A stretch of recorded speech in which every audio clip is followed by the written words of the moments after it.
The rain hammered the windshield like accusations as Detective Inspector Ilara Voss drove up the winding gravel road to Blackthorn Estate.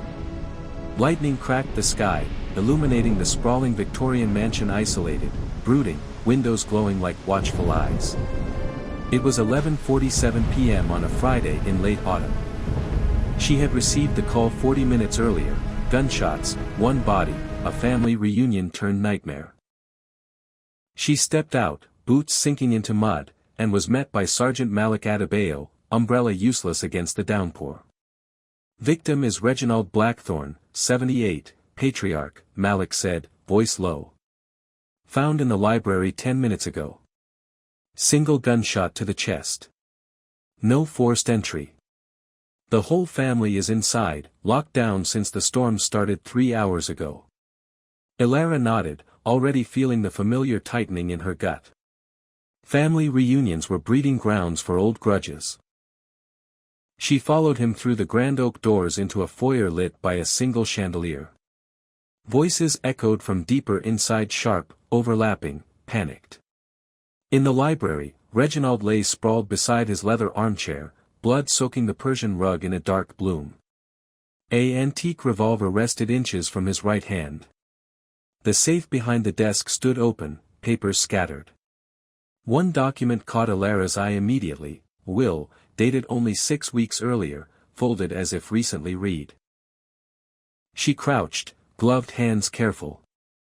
The gunshot wound was clean, close range. Powder burns on his shirt. Suicide? Or staged? Malik leaned in. Family says he called them all here for an important announcement. Dinner was tense. Arguments. Then everyone scattered after dessert.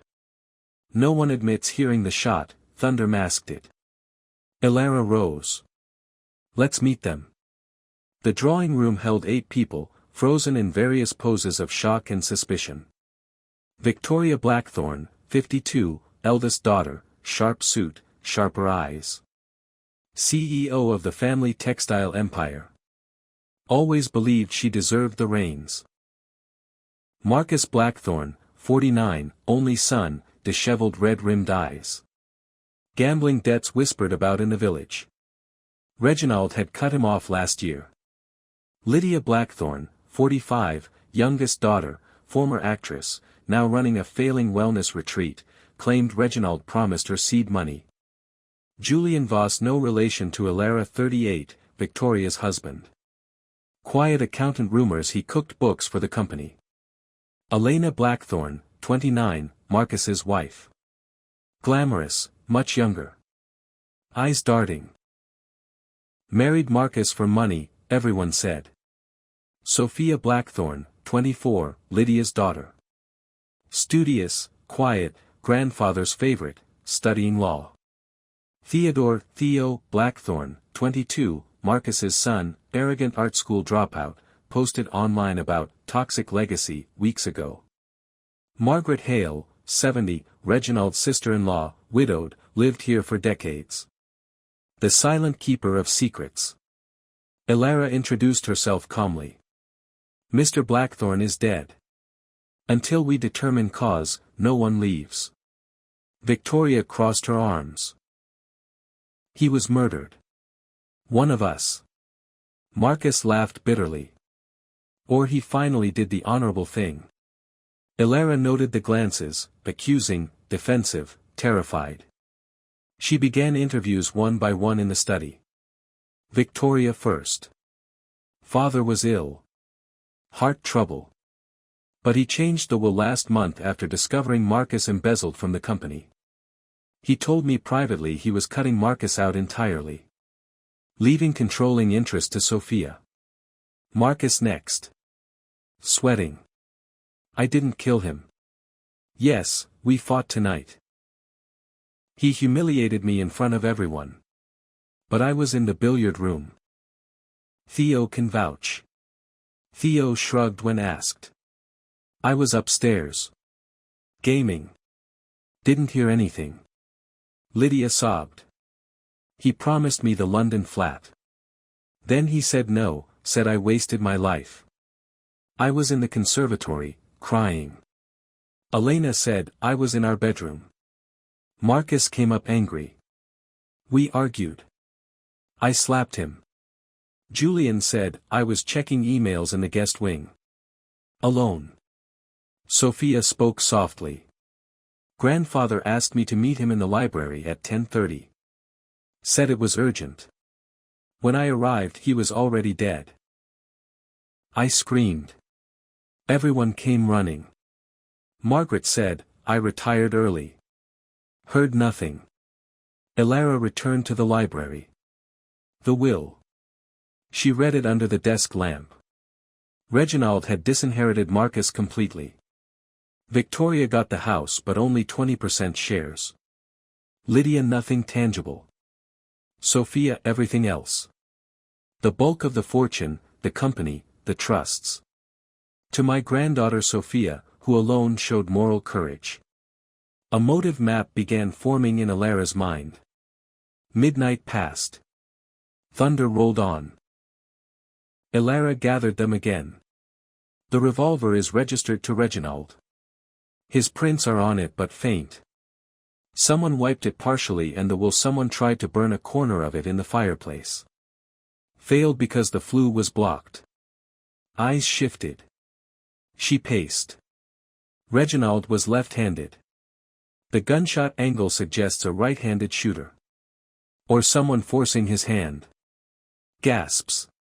But the real clue, Elara continued, is the safe. It was opened with the combination Reginald shared only with one person, his lawyer. Except the lawyer is on holiday. So someone knew it anyway. Silence. Sophia, Elara said gently. You arrived last to the library. But your shoes are dry. Everyone else's are soaked from running in from other wings. You were already inside when the shot was fired. Sophia paled. You said he asked to meet at 10:30. But the clock in the library stopped at 10:18, bullet shattered it. Time of death approximately 10:15. You lied about when you arrived. Sophia trembled. I found him earlier. I panicked. I thought if I screamed later, it would look like I discovered him with the others. Why panic? Elara pressed. Sophia looked at the floor. Because, he told me tonight he was changing the will again. Back to splitting it fairly. He felt guilty. He was going to call the lawyer tomorrow. Victoria stiffened. What? He said the family deserved better, Sophia whispered. He was writing a new codicil. I begged him not to. The company needs strong leadership mine. Victoria would sell it off. Marcus would ruin it. Lydia would squander it. Marcus lunged. You little, Elara stepped between. The revolver. You wiped your prints, Sophia. But you missed one spot, the trigger guard. Small partial print. Yours. Sophia collapsed into a chair. He was going to destroy everything I'd worked for. Decades of grooming me, only to give it away because of fairness. I couldn't let him. The room erupted shouts, tears, accusations. Elara cuffed her gently. Sophia Blackthorne, you're under arrest for the murder of Reginald Blackthorne.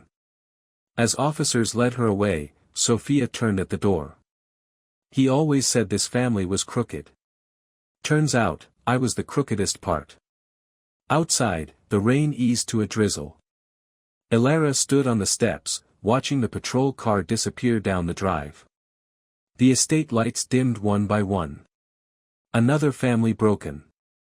Another fortune stained with blood, and in the quiet library, the stopped clock still read 10:18 forever frozen at the moment greed turned to murder.